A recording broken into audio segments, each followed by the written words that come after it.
Olá, meus amigos. Eu sou o Ricardo Macho e esta é uma videoaula sobre o contrato de empreitada.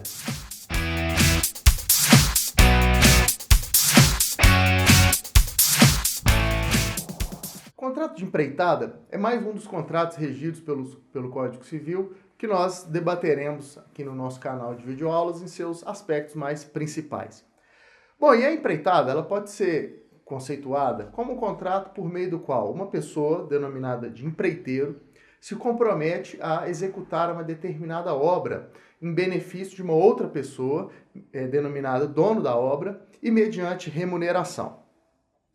A grande diferença, então, que a gente percebe do contrato de empreitada para o contrato de prestação de serviço é que, enquanto na prestação de serviço a previsão ou a conceituação do negócio jurídico gira em torno de serviços genéricos, não há uma definição, uma delimitação de um tipo específico de tarefa, já na empreitada a gente observa essa especificação. A empreitada se caracteriza pela realização de uma obra. Muito bem, esse contrato ele se classifica inicialmente como sendo um contrato típico, né? Não nos causa surpresa isso, afinal de contas, se ele é um contrato regido por uma lei específica, que é o Código Civil, essa classificação acerca da sua tipicidade, ela é imediata. Além disso, é um contrato bilateral, uma peculiaridade que a gente pode extrair do próprio conceito da empreitada, né? Há obrigações para ambas as partes. O empreiteiro se compromete a realizar a obra, o dono da obra se compromete a remunerar o empreiteiro. Sendo bilateral, a empreitada normalmente se apresenta como comutativo, né? Há obrigações para ambas as partes, daí a bilateralidade, e essas obrigações mútuas, elas são conhecidas e precisas, né? Ambas as partes sabem muito bem a extensão das suas obrigações e a exigibilidade delas em todas as situações. A empreitada também é um contrato oneroso, porque há vantagens para ambas as partes, vantagens contratuais diretas. Isso a gente também consegue extrair do próprio conceito. Afinal de contas, o empreiteiro ele é remunerado, daí a sua vantagem contratual. O dono da obra tem a obra que ele deseja ter realizada. Isso também é uma vantagem contratual direta. E a empreitada também se caracteriza por ser um contrato consensual, isto é, para sua formação, ele não depende de nada além do consenso das partes. Para que a empreitada juridicamente se estabeleça, basta que uma das partes proponha à outra esse tipo de contrato e obtenha dela a concordância, a adesão a essa proposta. E também nesse sentido, o contrato de empreitada vai se apresentar como um contrato informal. Ele não somente depende para se formar apenas do consenso das partes, como esse consenso não precisa se dar sob nenhuma forma específica, não precisa ser por escrito, por exemplo. Uma empreitada pode se estabelecer de uma maneira bastante informal.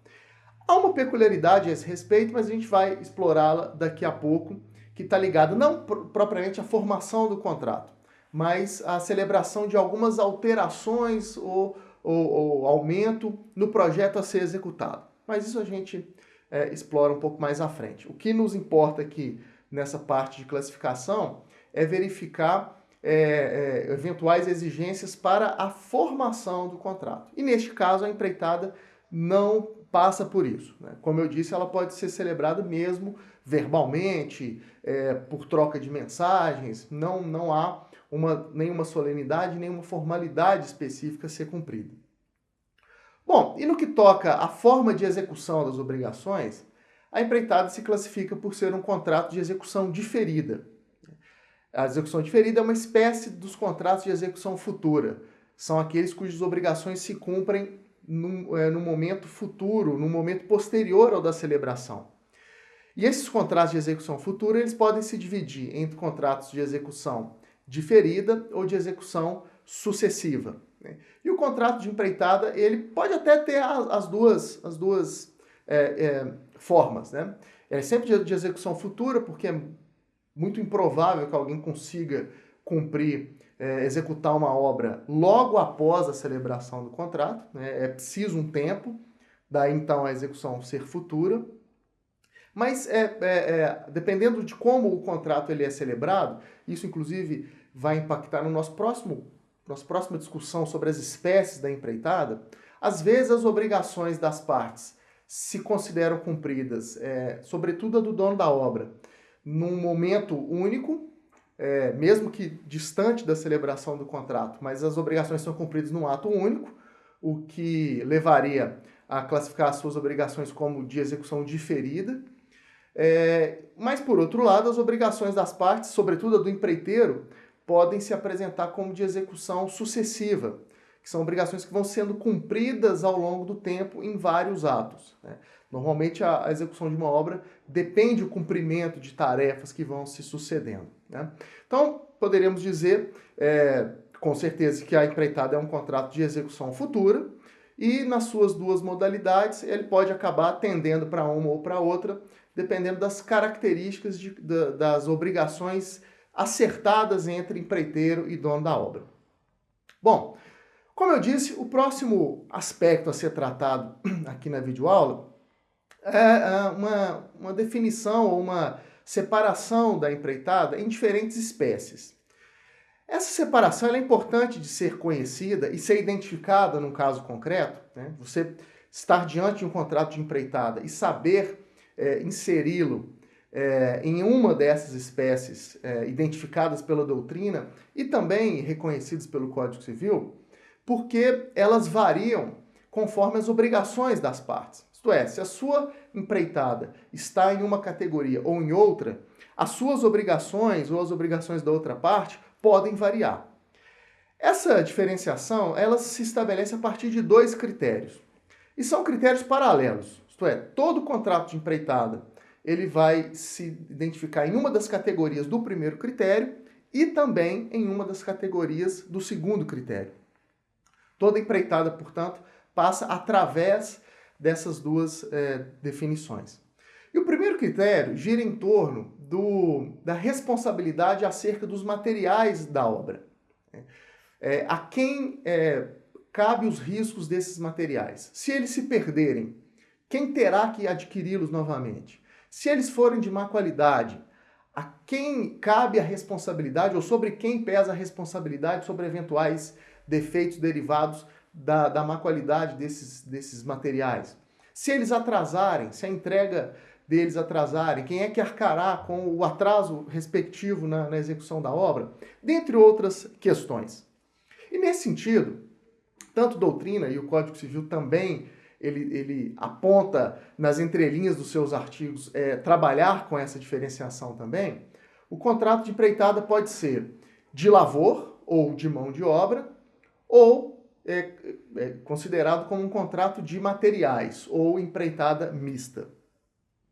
Na empreitada de lavor ou de mão de obra, obriga-se o empreiteiro somente à execução própria da obra. Quer dizer, os materiais ficam em cargo do dono da obra. É ele quem tem que comprar, é ele que tem que se encarregar de entregar esses materiais no local ali da construção, e qualquer problema em torno dos materiais fica a encargo do dono da obra resolver. Claro, a não ser que esses problemas decorram de culpa do empreiteiro, né? Vamos imaginar que o dono da obra entrega os materiais ao empreiteiro, o empreiteiro acondiciona mal esses materiais, eles vêm a se perder. Como essa perda decorreu de culpa do empreiteiro, é ele que responderá. Mas não havendo culpa do empreiteiro, qualquer problema em torno dos materiais na empreitada de lavor ou de mão de obra fica a encargo do dono da obra resolver. Por outro lado, né, a empreitada de materiais ou mista, nela o empreiteiro se obriga não apenas a realizar a obra, como também a fornecer os materiais necessários. Nesse sentido, qualquer problema em torno dos produtos usados ali naquela construção pesará sobre o empreiteiro. Atraso, má qualidade, perda, deterioração e etc. Há total liberdade das partes acertarem da forma como elas preferirem. Se elas preferem, se elas negociaram fazer uma empreitada de mão de obra, elas têm liberdade para isso. Se elas preferirem uma empreitada mista, também há espaço para tanto. Não há um direcionamento do código nesse sentido. O que o direito brasileiro faz é estipular as consequências. As partes escolhem uma das duas categorias, uma vez feita a escolha, as consequências são estas que eu coloquei para vocês. Bom, o outro critério gira em torno das formas de pagamento, né? E aí ele trabalha muito com as obrigações do dono da obra e, do outro lado, os direitos do empreiteiro. E aí a empreitada ela vai se dividir em duas espécies a partir de como ficou acertado que o empreiteiro receberá a sua remuneração.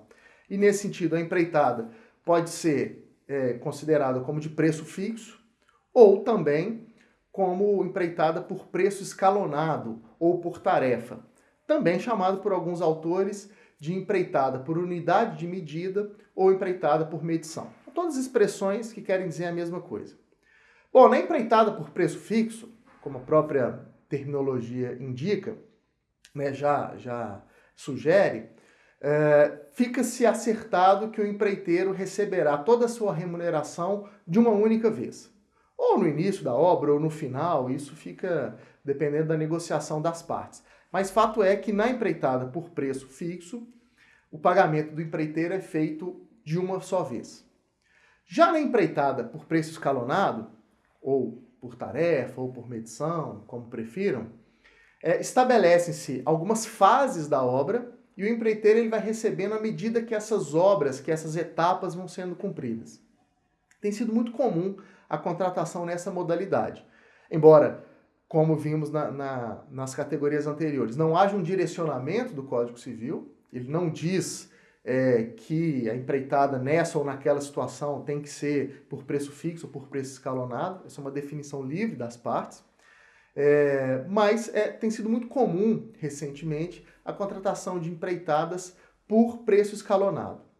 Acho que até uma situação que deixa o dono da obra um pouco mais seguro, né? Porque as empreitadas elas são contratos que costumam envolver somas de quantia relativamente mais altas, né? A obrigação a ser cumprida pelo empreiteiro não é uma obrigação simples. A construção, por menor que seja a obra, ela sempre requer uma certa complexidade que reflete um certo aumento relativo da remuneração. E o dono da obra, ele normalmente se sente mais seguro pagando o empreiteiro à medida que a obra vai sendo cumprida.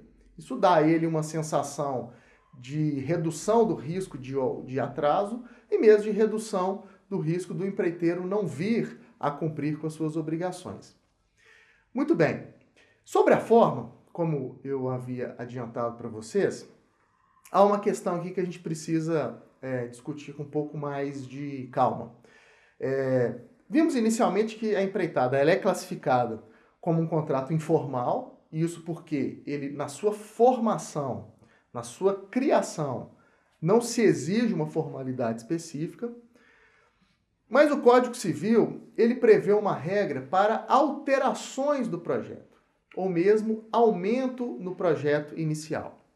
Bom, sendo a empreitada um contrato que gira em torno de uma obra, ele requer um projeto de engenharia prévio, né? Você não pode fazer uma obra sem que haja um projeto técnico anterior que diga como que essa obra precisa ser feita, com todo o regulamento técnico a ser seguido.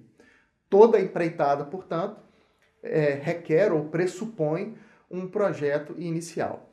E segundo o Código Civil, qualquer alteração desse projeto, ou mesmo aumento nesse projeto, para que seja levado adiante pelo empreiteiro e para que seja e que acarrete ao empreiteiro um acréscimo de remuneração, terá que ser feito por escrito. Vamos colocar de outra forma, talvez fique mais claro. O que o Código Civil estabelece é que aumentos ou alterações no projeto, se não forem feitos por escrito, o empreiteiro não terá direito à remuneração em razão do aumento ou da modificação do seu serviço. É uma previsão legal peculiar, né? Porque ela não proíbe o aumento ou alteração de projeto. Ela até permite que esse aumento ou alteração seja feito, mesmo que de maneira informal. O que o texto do artigo do Código Civil nos coloca é que se essa alteração não for feita por escrito, o empreiteiro fica sem o seu direito correspondente à remuneração. Ou seja, é uma estratégia curiosa do Código, porque é nítido o intuito dele de buscar a formalização dessas alterações do projeto, certamente em busca de maior segurança na execução das empreitadas. De que adianta a empreitada pressupor um projeto se na sua execução o projeto não vai ser seguido? Então o Código nitidamente ele busca maior segurança jurídica e maior documentação de eventuais alterações que sejam feitas no projeto, mas ao invés dele proibir que essas alterações se deem de maneira informal, né, exigir que elas somente sejam feitas por escrito, ele trabalha com os interesses, ele joga com os interesses do empreiteiro. Ele coloca o empreiteiro como o maior interessado por essa documentação nessas alterações. Ao dizer que, caso elas ocorram e o empreiteiro dê cumprimento a elas, ele não receberá a respectiva remuneração se ele não tiver tido o cuidado de exigir por escrito essas solicitações de aumento ou de alteração. O Código, então, traz o empreiteiro para ser o maior fiscal do seu próprio intuito, que é exigir, buscar a documentação escrita de todas as alterações no projeto prévio. Mas, por outro lado, o Código Civil também não quer prejudicar o empreiteiro. Então, ele estabelece uma regra adicional. Ele diz que, se ficar provado que o dono da obra tinha plena ciência das alterações que foram feitas no projeto e que ele concordava com elas, mesmo elas não tendo sido feitas por escrito, o empreiteiro terá o direito à remuneração. A gente percebe nessa regra adicional que há uma segunda preocupação do Código, não apenas em documentar eventuais alterações, mas também em impedir que o empreiteiro venha a executar a obra de forma diversa do que foi projetado inicialmente e que o dono da obra só venha a descobrir quando a obra já está pronta. E aí talvez seja até impossível desfazer aquelas alterações. Então, uma preocupação inicial com a própria segurança jurídica e a segurança da obra em si, dificultando-se alterações do projeto, ou ao menos alterações feitas de maneira intempestiva, mas também uma preocupação com os próprios interesses do dono da obra de saber que aquela construção será feita nos estritos termos do que foi combinado, ou, caso alguma alteração ocorra, ele, dono da obra, terá que concordar por escrito ou, ao menos, concordar de modo explícito. Então, o Código ele adota um caminho intermediário, né? Coloca sobre os ombros do empreiteiro essa obrigação, esse interesse em buscar a documentação de alterações da obra, mas, por outro lado, numa situação em que é evidente, em que está provado que o dono da obra conhecia essas alterações, concordava com elas, a remuneração do empreiteiro será devida, mesmo se ele descumprir o seu dever de buscar a documentação dessas solicitações adicionais. Bom, e uma vez terminada a obra, o Código pontua no seu artigo 615 que é a obrigação do dono da obra recebê-la.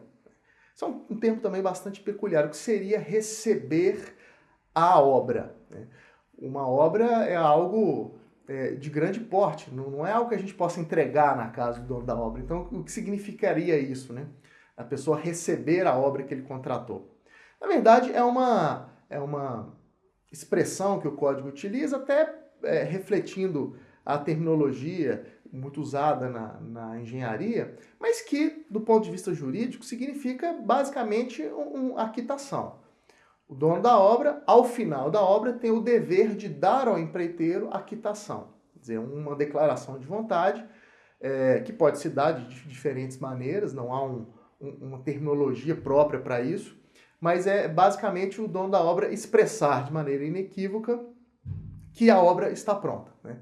O empreiteiro tem o direito de exigir isso do dono da obra, essa sua demonstração de que a construção atendeu a todo o solicitado. O que é um direito, uma prerrogativa de qualquer devedor em qualquer tipo de obrigação. Lá na Teoria Geral das Obrigações a gente estuda isso, que o devedor, genericamente, ele tem o direito de exigir do seu credor um documento que demonstre o cumprimento das obrigações. Isso em obrigações pecuniárias, isso é muitíssimo comum, a gente chama de recibo. Todo mundo que vai pagar uma dívida em dinheiro exige o recibo do credor.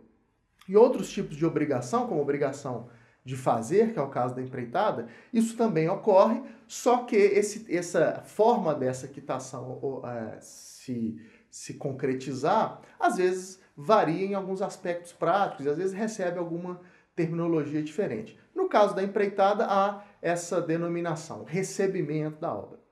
Agora, por outro lado, uma questão óbvia, também decorrente da Teoria Geral das Obrigações, o dono da obra só terá esse dever de receber a obra se ela efetivamente tiver sido cumprida, realizada, segundo todas as regras técnicas e todas as especificações do projeto colocadas. Caso o empreiteiro não tenha atendido todas as especificações, não tenha cumprido com todas as suas obrigações técnicas, passa o dono da obra a ter o direito de se recusar a receber a obra, ou seja, se recusar a liberar o empreiteiro de suas obrigações e, inclusive, postular em juízo a execução dessa obrigação de fazer. Por outro lado, o Código Civil também prevê situações ou consequências para a suspensão da obra, tanto pelo empreiteiro quanto pelo dono da obra.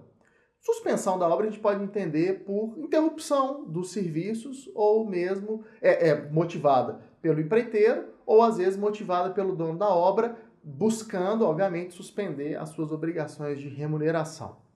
Bom, inicialmente o Código vai estabelecer uma regra inicial de que essa suspensão não pode ser impune do ponto de vista contratual.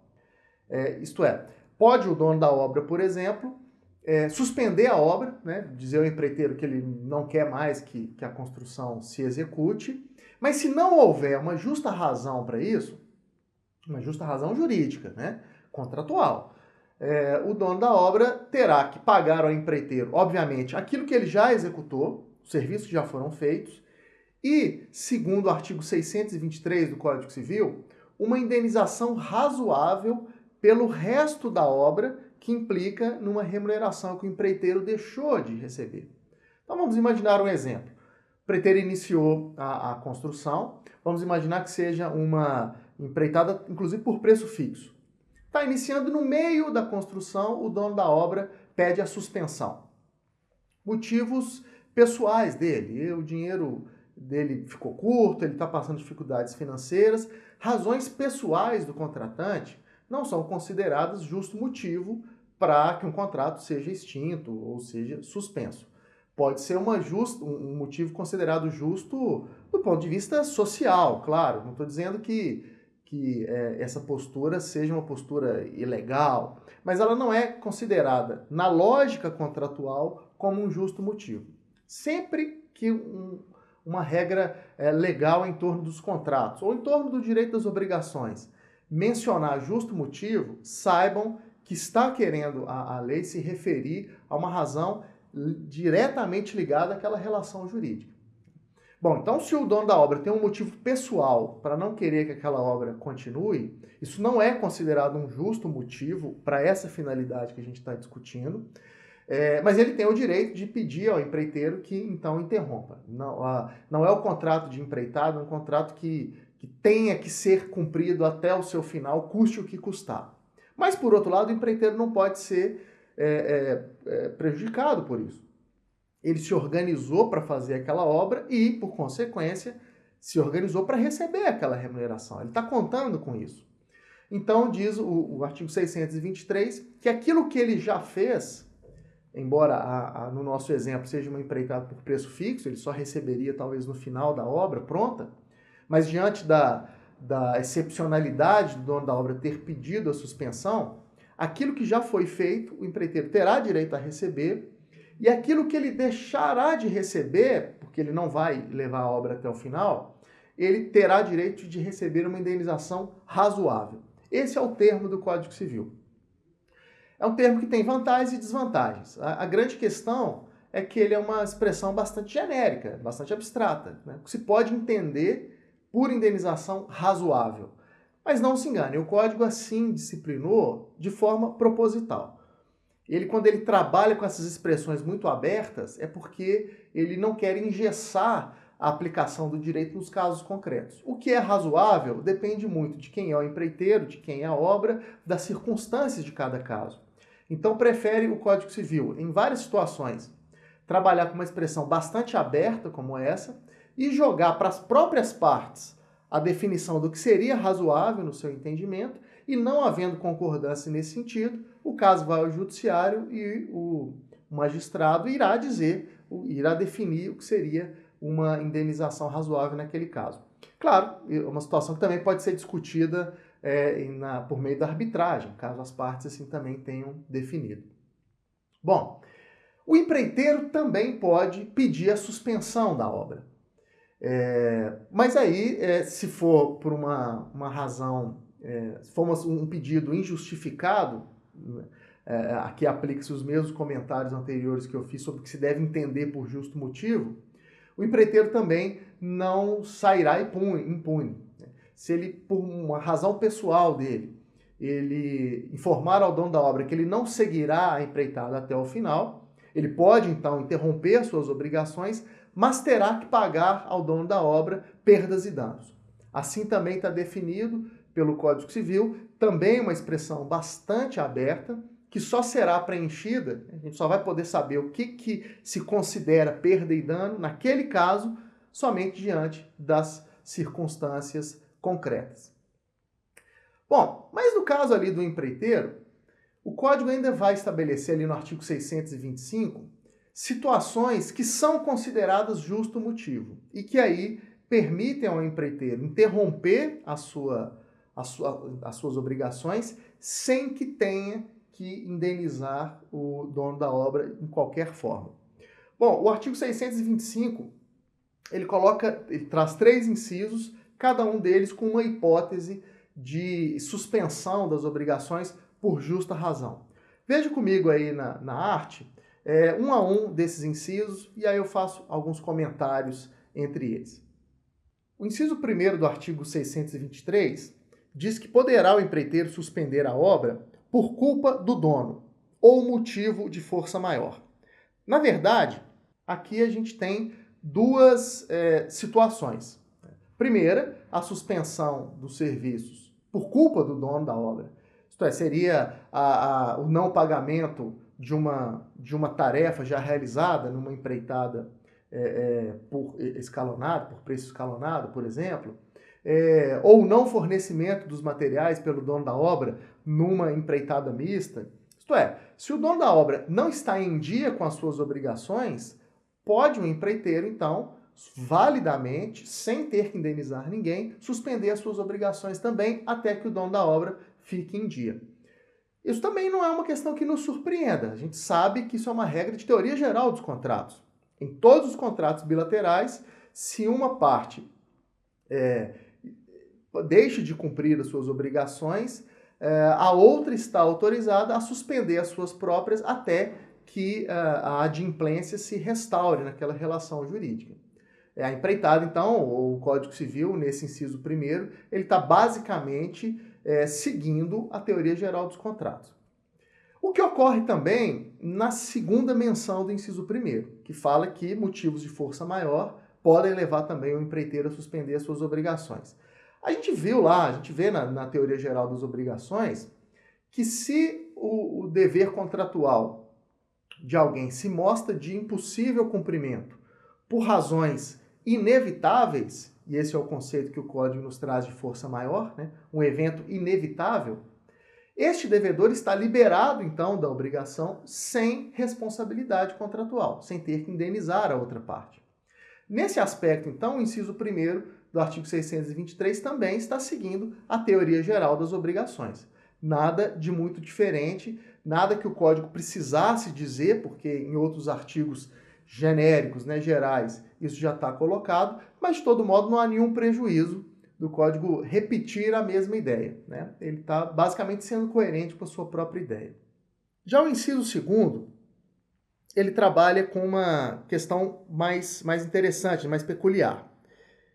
Diz o inciso segundo que quando, no decorrer dos serviços, se manifestarem dificuldades imprevisíveis de execução, resultantes de causas geológicas ou hídricas, ou outras semelhantes, de modo que torne a empreitada excessivamente onerosa, pode o empreiteiro suspender suas obrigações se o dono da obra se opuser ao reajuste de preço inerente ao projeto por ele elaborado.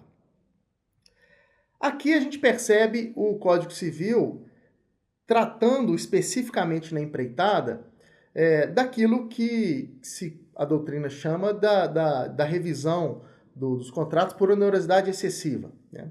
Ou está aqui o artigo 625, inserindo e adaptando para a empreitada a chamada teoria da imprevisão, que prega que quando as obrigações de um contratante se tornarem excessivamente onerosas, em razão de fatores externos, alheios à sua vontade e imprevisíveis, tem essa parte, tem esse devedor, o direito a ver o seu contrato revisto a ponto de reajustar o equilíbrio contratual.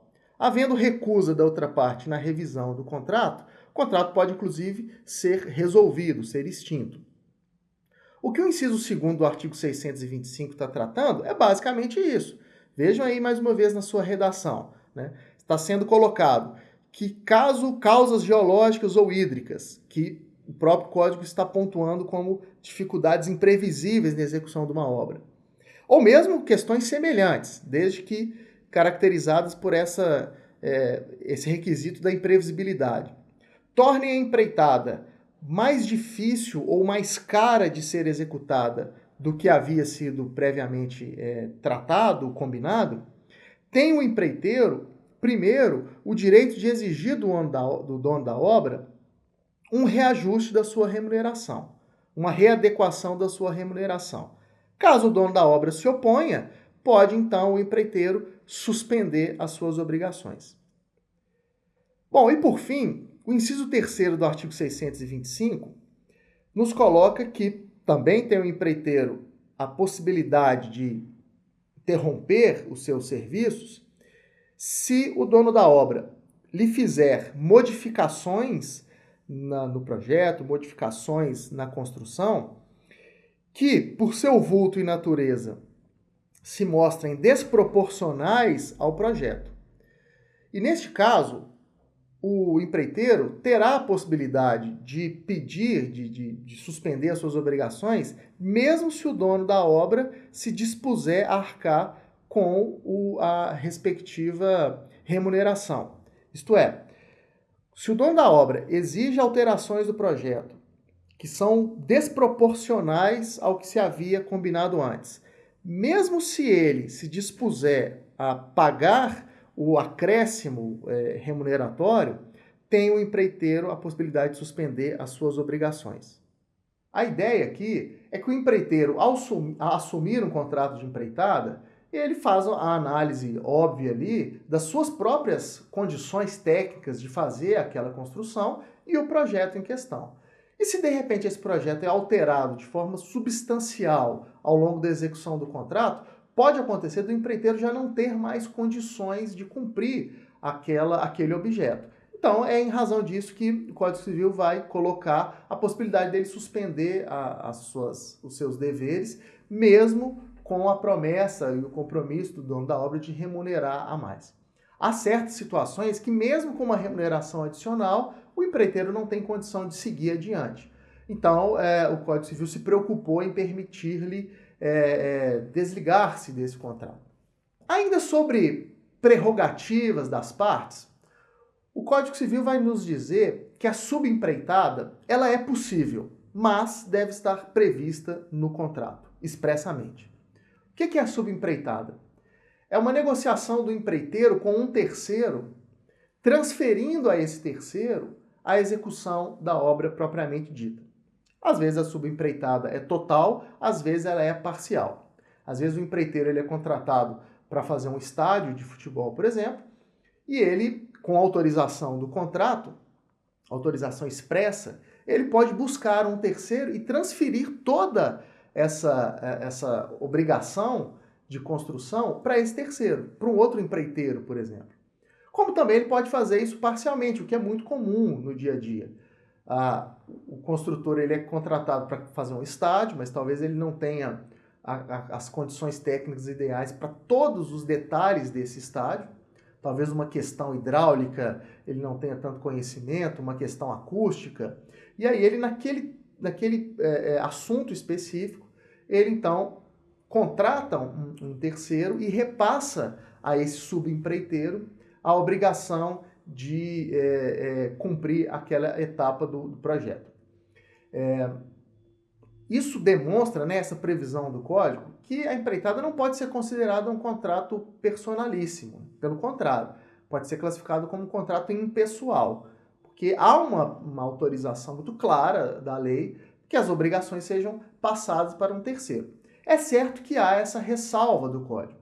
A subempreitada ela tem que estar autorizada no contrato ou tem que ter sido autorizada de maneira inequívoca pelo dono da obra. Mas fosse a empreitada um contrato personalíssimo, mesmo com a autorização do contrato, a gente sabe que essa transferência não poderia ser feita. Mas o Código Civil caminha em outro sentido e delimita a empreitada aqui no direito brasileiro como um contrato, então, de certa forma, impessoal. Agora, é importante destacar o seguinte: a obrigação de execução da obra, total ou parcialmente, pode então ser transferida ao subempreiteiro, mas a responsabilidade contratual não. Se o subempreiteiro vier a executar mal a obra, atrasar, empregar materiais indevidos, seja lá o que for, quem responde perante o dono da obra é o empreiteiro. Mesmo a subempreitada estando autorizada no contrato, tendo sido autorizada expressamente pelo dono da obra, não pode o empreiteiro entender ou concluir que ao transferir a execução do serviço para o subempreiteiro, ele estaria também transferindo a sua responsabilidade pelo devido cumprimento do contrato. Se o subempreiteiro descumprir as obrigações contratuais, quem responderá será o empreiteiro, o contratante original. Bom, e para finalizar, e aproveitando o gancho que entramos nesse assunto das responsabilidades pela obra, o Código Civil ele também vai trazer ele vai adaptar uma regra geral dos contratos para a empreitada, criando ali uma regra específica, que a gente vai encontrar no artigo 618, que fala sobre a responsabilidade do empreiteiro pela segurança e solidez da construção. A gente bem sabe que na teoria geral dos contratos, nós temos a teoria dos vícios redibitórios, que estabelece que bens que sejam transferidos com defeitos ocultos, vícios que tornem difícil a sua utilização ou diminuam o seu valor, geram ao transmitente uma obrigação de ou conceder um abatimento do preço, ou de devolver o dinheiro, de ver o contrato rescindido, dentro de determinados prazos, que são prazos até relativamente pequenos.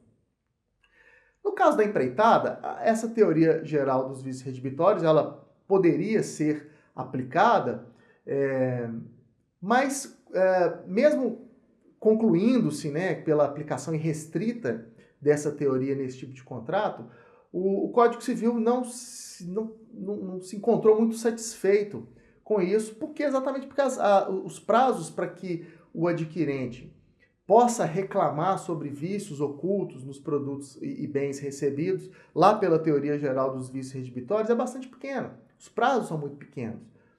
E às vezes numa construção, sobretudo em algum problema ligado à sua segurança, à sua solidez, pode ser que esses defeitos demorem muito mais tempo a aparecer do que aqueles prazos previstos na teoria geral dos vícios redibitórios. Então o Código se preocupou em colocar uma regra específica para a empreitada e específica para problemas ligados à segurança e solidez da construção e do solo. Problemas ligados a esses assuntos, vou tomar a liberdade de repetir, segurança e solidez da construção e do solo, o empreiteiro responde por 5 anos. A garantia, então, que ele deve oferecer ao dono da obra por força de lei é muito maior nestes assuntos do que na teoria geral dos vícios redibitórios. Responde, então, o empreiteiro pela segurança e solidez da construção e do solo por 5 anos.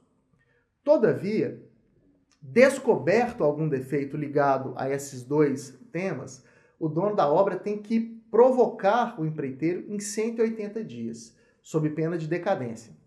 Então, esse prazo de 5 anos não é o prazo que o dono da obra tem para, por exemplo, ajuizar uma ação contra o empreiteiro buscando uma indenização por um problema de segurança ou de solidez na construção. Não é um prazo, portanto, de prescrição. É um prazo dentro do qual o empreiteiro responderá por qualquer problema de segurança e solidez, independentemente de culpa. Surgiu ali um problema no solo, um problema na edificação, o empreiteiro terá que responder desde que esse problema tenha surgido dentro dos 5 anos, e aí entra o detalhe, e desde que o dono da obra o tenha provocado dentro do prazo decadencial de 180 dias. Surgiu o defeito, o dono da obra tem 180 dias para acionar o empreiteiro, apresentar a ele o problema surgido e exigir as devidas reparações. O código ele cria esse prazo grande de garantia e esse prazo relativamente pequeno de decadência, até no sentido de proteger um pouco os interesses do empreiteiro. É porque, obviamente, surgido o defeito, o empreiteiro terá a necessidade de verificar se realmente o defeito surgido foi da sua atuação, está ligado à responsabilidade legal dele, ou adveio de algum outro fator externo, uma culpa de terceiro ou um fator outro, né? Uma culpa exclusiva do dono da obra, que talvez tenha retirado uma pilastra, por exemplo. Então, o dono da obra, o empreiteiro, ele tem a necessidade, o interesse de verificar o problema surgido para identificar se realmente é de sua responsabilidade. Agora, para que essa verificação seja bem feita, ela precisa ser feita pouco tempo depois do defeito ter se manifestado. Então, se o dono da obra pudesse, diante de um defeito surgido, logo depois que ele recebeu a obra, se ele pudesse acionar o empreiteiro somente 4 anos e meio depois, né? Se esse prazo de 5 anos fosse um prazo para acionar o empreiteiro, quando o empreiteiro fosse verificar o defeito, talvez já não, tanto tempo já teria se transcorrido, que ele já não conseguiria mais identificar se era um defeito da sua responsabilidade ou não, né? Às vezes a prova pericial a ser feita ali, naquele caso, já se tenha prejudicado pelo decurso do tempo. Então é nesse sentido que o código coloca essa regra adicional. A garantia é de 5 anos, mas surgido o defeito, o empreiteiro tem que ser acionado dentro de 180 dias, porque ele verificará a questão, poderá apurar se realmente é da sua responsabilidade, sendo ele então arca com as consequências jurídicas, ou não sendo, ele vai dizer, olha, isso aqui é culpa de terceiro, é culpa do próprio dono da obra, foi algum descuido que ele tomou e que prejudicou a construção em si, então isso não é da minha alçada mais. Agora, antes de tudo, é importante ressaltar que essa responsabilidade de 5 anos só se aplica na empreitada de edifícios ou de construções de grande vulto, né? Então, prédios ou mesmo casas, é importante esclarecer nesse ponto que sempre que o código trabalha com o termo edifício, ele se liga não propriamente prédio, mas construções voltadas à habitação. Então, uma casa, para o Código Civil, é considerado edifício.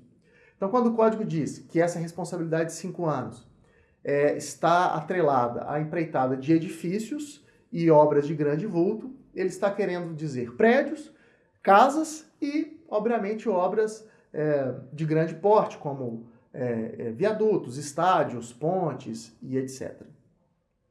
Bom, meus amigos, esses foram os aspectos gerais do contrato de empreitada que eu queria trabalhar com vocês aqui neste vídeo. Caso ele tenha sido útil a vocês, os convido a conhecer as demais videoaulas no meu canal no YouTube, ou mesmo a se inscrever nele. Pode ser feito clicando neste link aqui acima, o que vai os permitir serem avisados toda vez que uma nova postagem se realizar. Se quiserem também ler os meus artigos, as minhas discussões por escrito, vocês podem também acessar o blog jurídico que eu edito, Livre Convencimento, cujo link está disponível aqui abaixo, ou também acessar a fanpage também do blog Livre Convencimento no endereço igualmente disponível na descrição do vídeo logo abaixo. Agradeço a atenção de todos, deixo um forte abraço, até a próxima.